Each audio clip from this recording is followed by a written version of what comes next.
Chapter 3.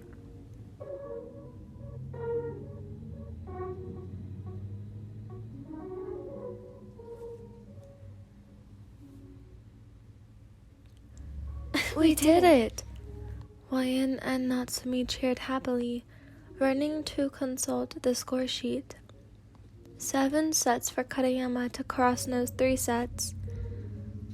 No kidding when Yumi said they were strong, Sugawara remarked as the volleyball club watched the girls pack up their bags and shake hands. That was a wipeout. Come on, let's go down and greet them, Nishinoya suggested, already halfway to the tennis teams. The rest of the club had no choice but to follow their hyperactive libero, trotting onto the courts to where Nishinoya had already stood next to his sister. Yumi was a full head taller than Yu, but they appeared to have a good relationship, from what everyone could tell as brother hugged sister. Better luck next time, Yumi. That was a tough opponent. The brunette laughed, tugging on her dyed strand and her brother's. Thanks for coming, Yu. Meanwhile, Hinata raced onto the court with an excited grin, so pleased to meet such talented and quick players, practically bouncing with energy and dragging Kageyama along behind him. Oi, where are we going? The setter was interrupted as Hinata tapped the girl who'd beaten Yumi on the shoulder. She turned around, somewhat startled to be faced with 2 total strangers. I'm Hinata Shoyo. The orange-haired boy practically cheered. Your shots are awesome! The ball goes like whoosh, and then bam, and then you stack it down like swish!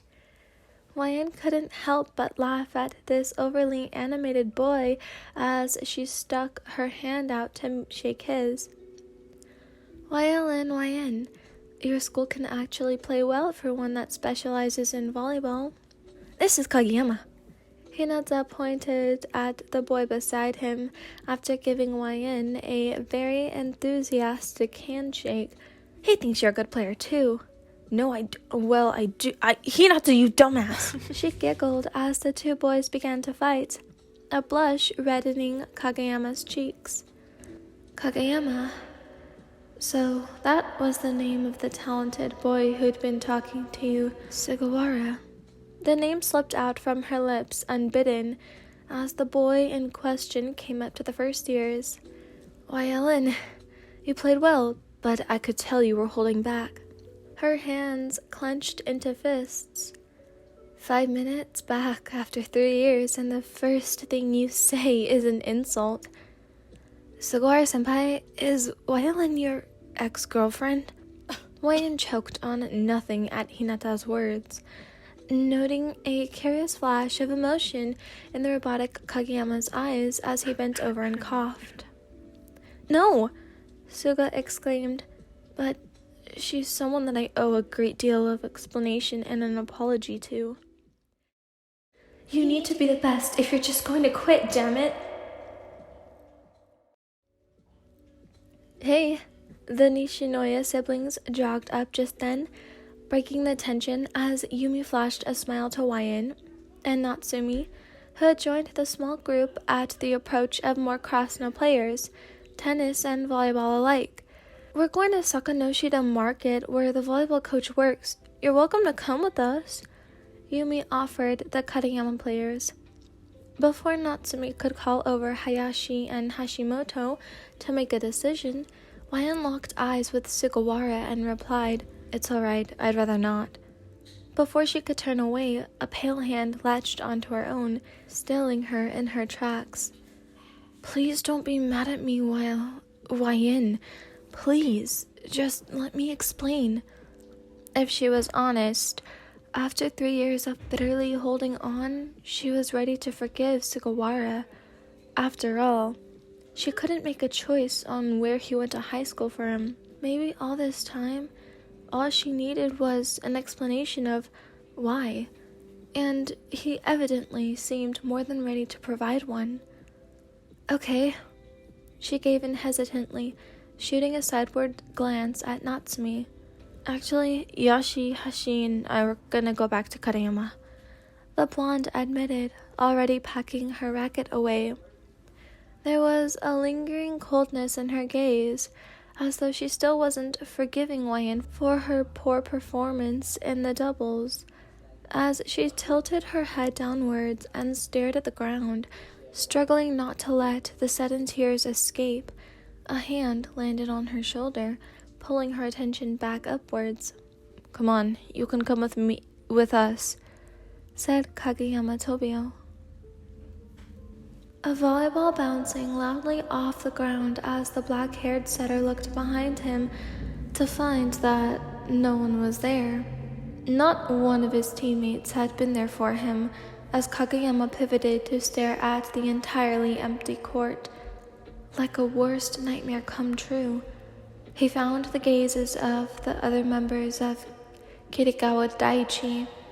They stood off to the side of the court, arms folded and eyes angry, leaving him behind, leaving him alone.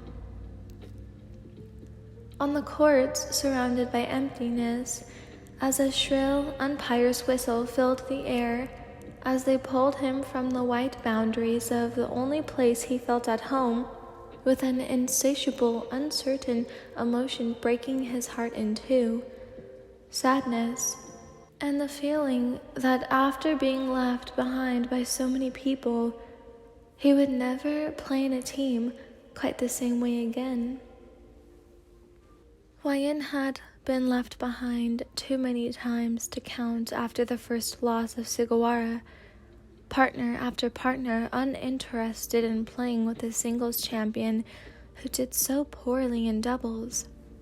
Like a solitary king, alone on their throne, with no one to rule at their side.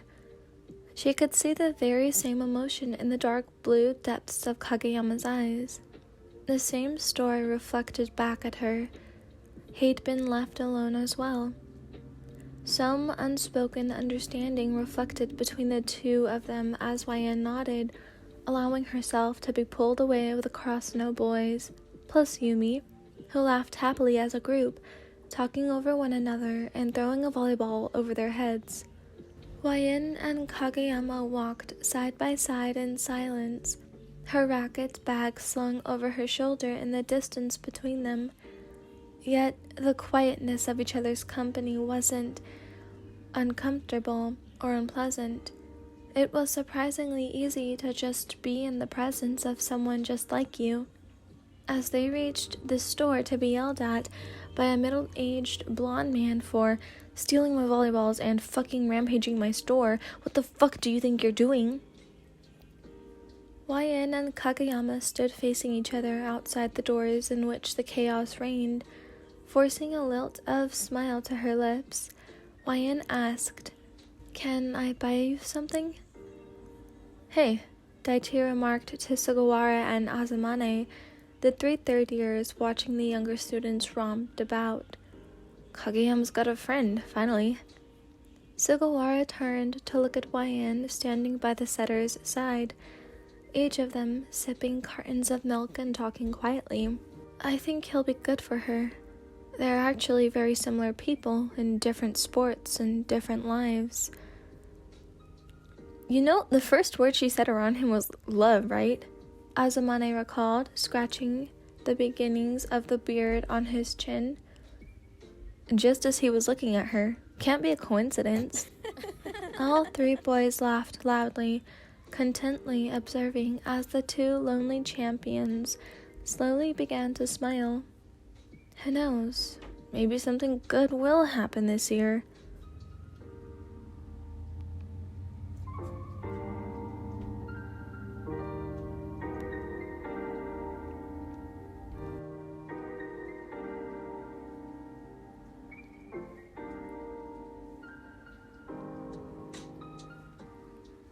Hey everyone, thank you for sticking to the end of the video.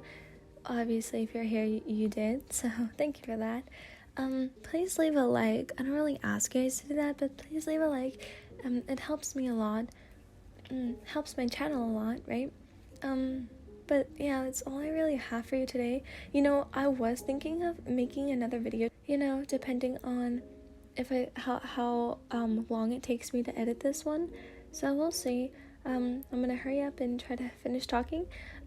So yeah, have an amazing night, have an amazing day, have an amazing afternoon, whenever you are, and I'll see you guys tomorrow with chapter 4. Or tonight with chapter 4, whenever I get to you guys. Bye.